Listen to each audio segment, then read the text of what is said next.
Buenas noches, compañeras, compañeros.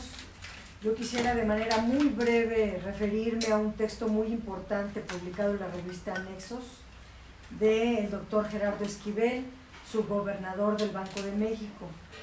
Él habla de que tenemos en este momento 3 crisis: la sanitaria, la económica y la petrolera.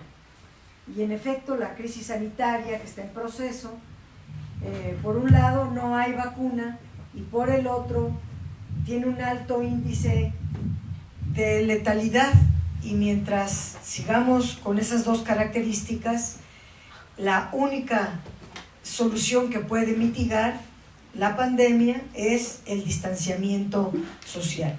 Pero justo el distanciamiento es lo que agudiza, agrava, agranda la crisis económica y se espera una recesión mundial. Él habla de 2 grandes grupos afectados por la crisis económica: los trabajadores formales e informales y las micro, pequeñas y medianas empresas. Y ahí ubica la solución que él propone en su artículo. Una respuesta óptima, dice él, sería desarrollar una política que ataque estos 2 grandes afectados o sectores afectados e impedir que quiebren empresas y que se ponga en riesgo la estabilidad del sistema financiero. Por eso el día de hoy el Banco de México nos da 2 buenas noticias, porque no había una gran política monetaria anunciada hasta hoy, y hoy se reduce la tasa de interés a 6% y el Banco Central mete al sistema bancario 760,000 millones de pesos, casi 1 billón de pesos, que a menor tasa de interés es realmente, ahí pueden acudir las medianas, todas las empresas y personas que necesiten liquidez en este momento. Bueno, eso era entre paréntesis.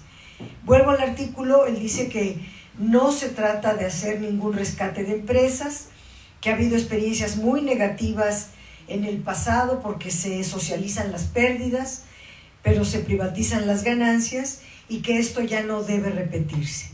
El programa económico de emergencia, dice él, no debe de estar dirigido a rescatar empresas y deben de dirigirse hacia los y las trabajadoras. Por un lado, las empresas micro, pequeñas y medianas deben de recibir apoyo o abrirse un programa de una descarga temporal de compromisos económicos. Él hace medidas fiscales concretas, o sea, con recursos públicos, que le llama medidas fiscales. Él propone de inmediato crear un seguro de desempleo. También que los trabajadores lleguen a un acuerdo con sus patrones para que se les reduzca el sueldo, pero que la diferencia la pague el gobierno para que el trabajador no se vea reducido en sus ingresos. Y para las micro, pequeñas y medianas empresas propone un diferimiento del pago de contribuciones a la seguridad social. Esto ya está ocurriendo. El Seguro Social acordó que los patrones no paguen el 80% de las cuotas patronales durante 4 meses. Y las empresas muy afectadas, se refiere a los restaurantes, los hoteles, las de transporte o el turismo, se les ayude con ayuda de renta u otros gastos fijos. Para los trabajadores informales, asume la propuesta del gobierno, que es el crédito ya anunciado. En síntesis, su propuesta, que va dirigida a estos 2 grandes sectores, tiene un costo entre el 0.8% y el 1% del PIB, que es un costo asequible, no aumenta significativamente la deuda, no se convierte en una carga a futuro, está acotado a beneficiarios concretos y no se trata de ningún rescate a empresas inviables. y tampoco se trata de un despilfarro de recursos. Se abandonan las viejas prácticas de tomar deuda indiscriminadamente, seleccionar a los amigos, socializar las pérdidas y privatizar las ganancias. Esta propuesta me parece muy importante porque entra dentro de las posibilidades de las soluciones a los grupos más agobiados ahorita por la crisis. Pero tenemos que reconocer que la pandemia del COVID-19 trajo como consecuencias pues afectaciones a la economía mundial, que se anticipa que esta recesión mundial será la más grande, dicen algunos académicos, del siglo XX y del siglo XXI. El COVID agarró al mundo, además, en una desaceleración que ya venía desde el año 2019. Y mientras ahora ya entramos en la fase 3, por lo tanto se refuerza el confinamiento, se alarga el tiempo para la reactivación económica, salvo en los casi 1000 municipios que dieron a conocer, donde el 17 de mayo se podría empezar a reactivar la economía, sí y solo sí, siempre y cuando no haya contagiados en esos municipios. A esto se le agrega la caída de los precios del petróleo, que aquí quiero referirme rápidamente, que el petróleo West Texas, que es el que se utiliza como referencia para México y para Estados Unidos, pues desplomó los precios y quedaron en $1.42 por barril. Es la caída de los precios del petróleo, que es la más grande del mundo, digamos, jamás se había dado esto, pero obedece a la abrupta caída en la demanda, al frenón que le dio el COVID a toda la economía mundial. Y este golpe llega cuando los precios ya tenían una tendencia a la baja. Recordemos que hubo un acuerdo de la OPEP y México, pero entrará ese acuerdo hasta mayo. Todavía no estamos en el acuerdo conseguido en la OPEP, pero ahorita hay una sobreoferta, hay un exceso en la oferta creada por la frenética producción en Estados Unidos de lo que le llamamos petróleo y gas shale o de lutitas, que Estados Unidos ha estado aumentando y lo ha convertido en el tercer exportador mundial de petróleo y gas. Y la guerra de precios que ya se tenían tanto Rusia como Arabia Saudita, pues todo esto junto nos lleva a un desplome de los precios del petróleo que sin duda afecta enormemente a la economía de México.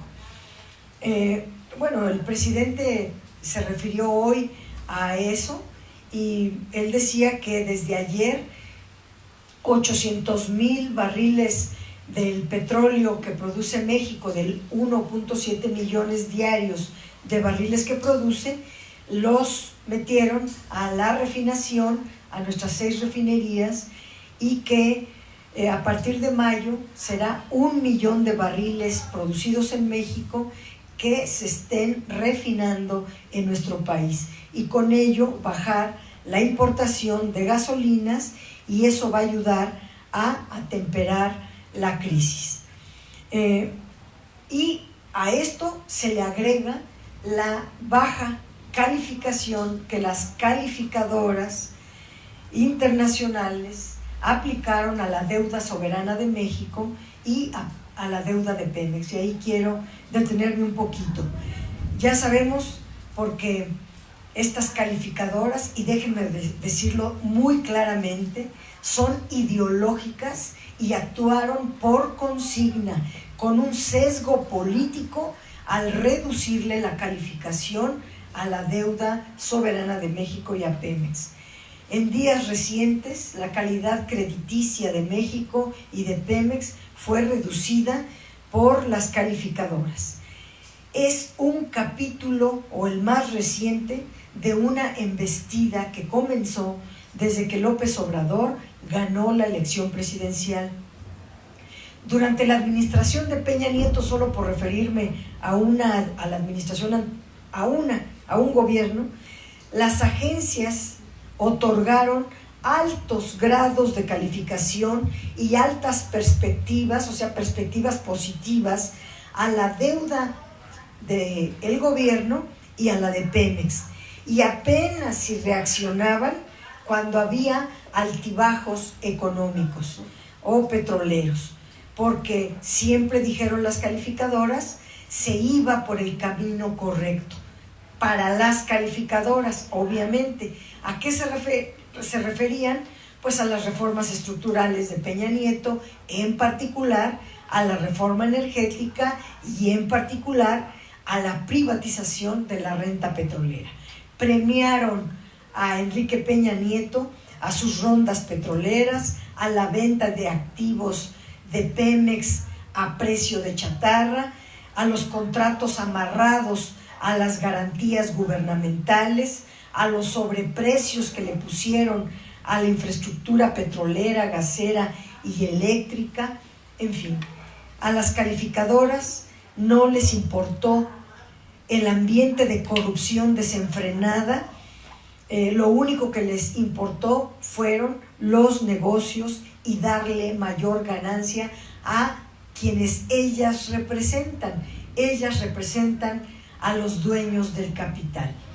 En los meses previos a la entrada en funciones de la actual administración, pareciera que a las calificadoras, así de la noche a la mañana, se dieron cuenta de las lamentables condiciones en que el gobierno de Peña Nieto dejaba a Pemex, ahogada en deudas, sumida en la corrupción, comprometida hasta el tope, y en vez de celebrar y apoyar el plan del presidente López Obrador de rescatar y fortalecer a la empresa, de aligerar su carga fiscal y de poner fin a la corrupción, las calificadoras optaron por descalificar el plan de fortalecimiento de Pemex planteado por López Obrador. Las agencias calificadoras comenzaron en ese momento a bajar las calificaciones de la deuda y además a poner perspectivas negativas de una manera sistemática. Así lo hicieron a finales del 2018, a lo largo de todo el 19 y en lo que va de 2020. En sus comunicados, que lean el comunicado de las calificadoras, advierten al gobierno que no tome medidas que puedan generar incertidumbre a los negocios. Díganme en qué país del mundo no hay incertidumbre para los negocios, ya no para los grandes negocios que ellas representan, sino para hasta los informales. Bueno, es un pedido irracional. 2, que no afecte la inversión privada. Y ahí vamos. ¿A qué se refiere? ¿Que el gobierno de México está dañando a la inversión privada? ¿En qué? Si hizo en noviembre un convenio donde el gobierno se comprometía a inyectar 760,000 millones de pesos y además lo reservamos, lo apartamos en el presupuesto de egresos de la Federación y además les dio todas las facilidades para que los contratos de energéticos sigan vigentes y estén invirtiendo. ¿En qué está afectándolos el presidente?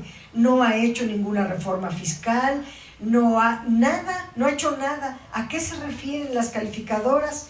Pues a que no admite el presidente el darles 1 billón de pesos de la deuda como lo están pidiendo todas las cámaras empresariales. A eso se refieren.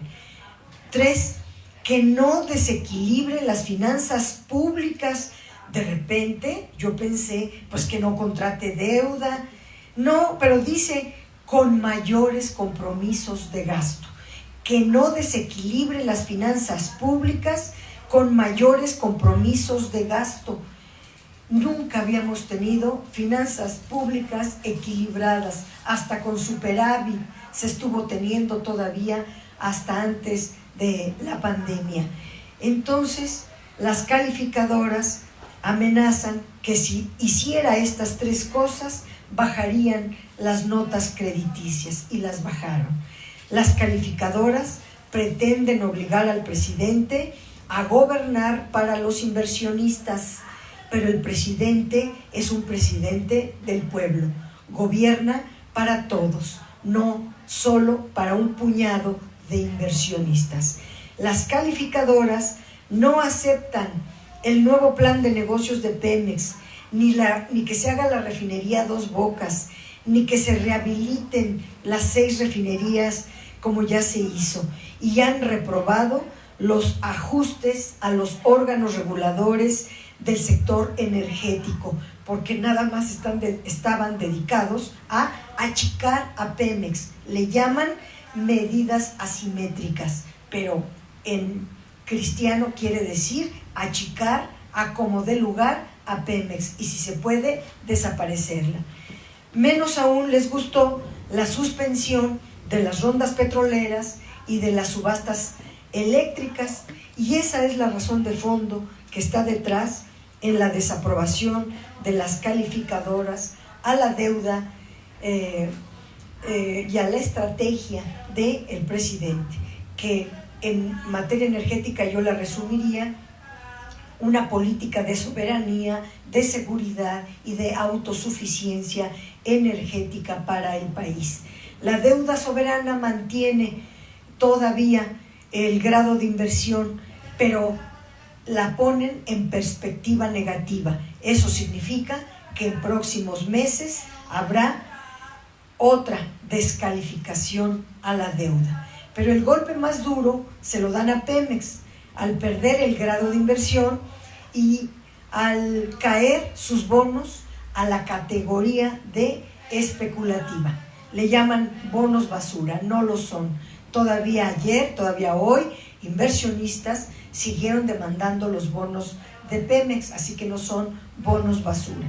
Y queda claro que lo que pretenden es hacer un duro daño a Pemex y a las finanzas públicas y al país, porque a una menor calificación crediticia crece el pago de los intereses y hay mayor dificultad para conseguir crédito. Por eso son muy buenas las noticias de hoy del Banco de México. Las calificadoras, es muy claro, son subjetivas, son sesgadas, están basadas sus calificaciones en consideraciones ideológicas, en intereses de un grupo muy reducido del gran capital, y son intereses políticos. Premian a los gobiernos corruptos que privatizan el capital del país y castigan a los gobiernos que no se someten a sus intereses.